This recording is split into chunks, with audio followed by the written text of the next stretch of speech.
Everybody hated how last season ended for Justin Herbert.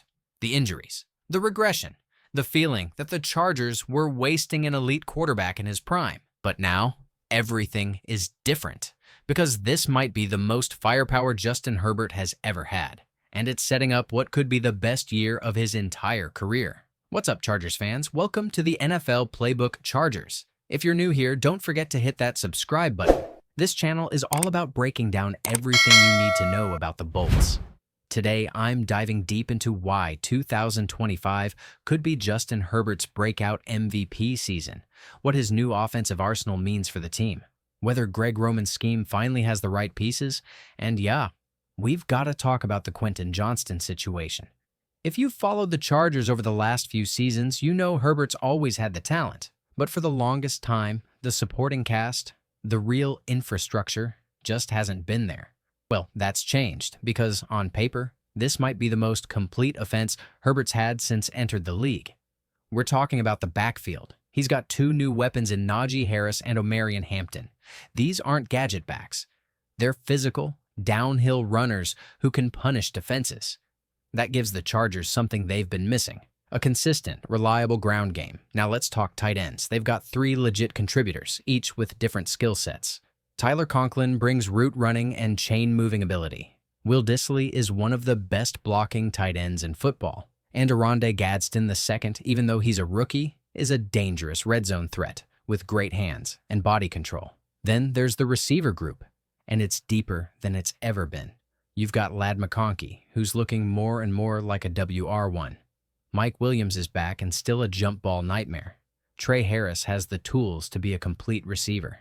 And Keandre Lambert-Smith adds deep speed that's been missing from this offense for a while. And we haven't even talked about the offensive line. It's not just solid, it's potentially dominant. Rashawn Slater is an elite at left tackle. Joe Alt, the first-round rookie, looks like he's ready to be an anchor on the right. You've got Zion Johnson continuing to develop, and Mekhi Becton, who brings rare size and athleticism at guard. Altogether, this line gives Herbert the time and protection he's never consistently had. So, is this really the best cast he's ever had?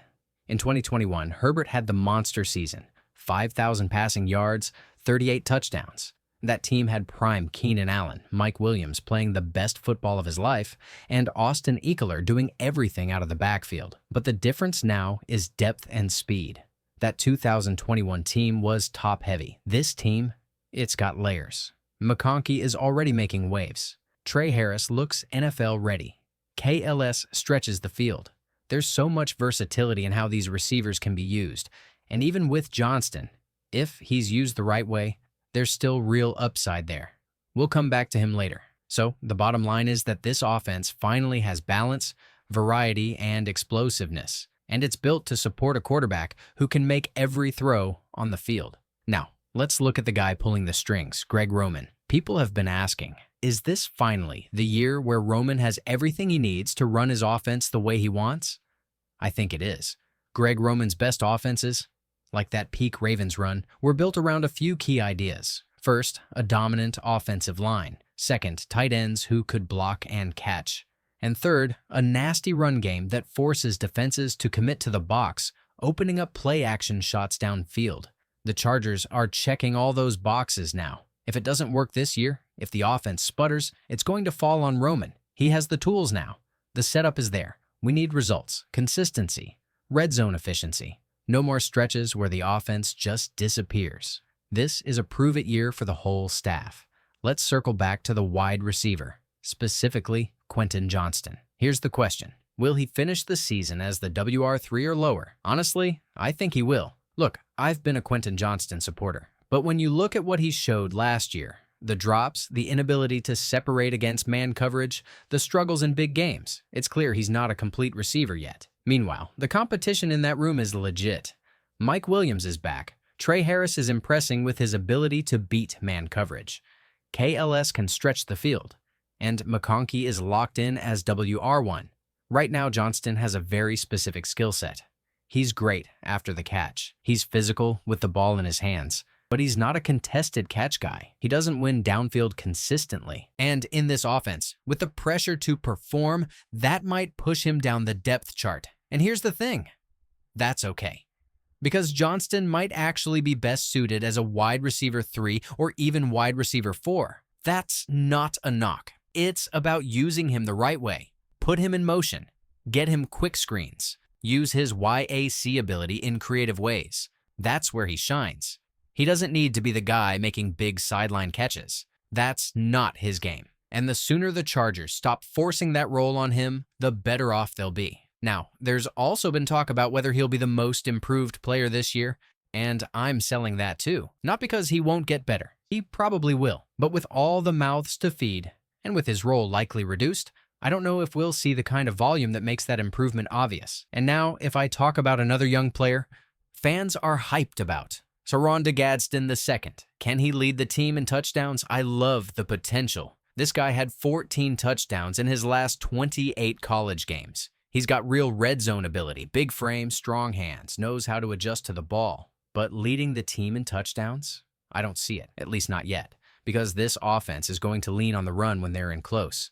They've got Najee Harris and a power offensive line. Harbaugh wants to punch it in. Roman wants to punch it in. And Najee is going to get a lot of those goal line carries. Gadsden will still make an impact, especially in the red zone. But leading the team in scores, that feels like a year or two early. Now, shifting to the big picture, what about the AFC West? Do I think the Chargers will finish with a winning record in the division? Yeah, I do. Last year, they let a lot of games slip away. But this year, they've got a new identity. They should absolutely sweep the Raiders. That team is still rebuilding. Denver is better, but winnable. Split those games. And if you can finally steal one from the Chiefs, that's a 4-2 record. That's what playoff teams do. That's how you assert yourself in the division. And with Jim Harbaugh at the helm, that's the expectation. It's time to take that step. Now here's a spicy idea that the Chargers don't have a single defensive position group that's better than the Chiefs. Yeah, I'm absolutely selling that. Because when you look at edge rushers, the Chargers still have Khalil Mack, who's playing some of the best football of his career. Kansas City doesn't have anyone near that level off the edge. And at safety, the gap is even bigger. Derwin James and Elijah Molden are elite. They're physical. They're versatile. The Chiefs are running out Brian Cook and Mike Edwards. It's not even close. Now, interior defensive line? Sure. KC's got Chris Jones, and that's a massive advantage. At corner, KC probably has the edge too. Trent McDuffie is a star. The Chargers have potential in guys like Cam Hart and Tarheeb still, but it's still work in progress. So, no, I don't think KC is better than Chargers everywhere. That's just lazy analysis. Finally, one more question that came in. Will the Chargers have 3 rookie starters by season's end? I'm buying it. Omarion Hampton is already looking like the lead back.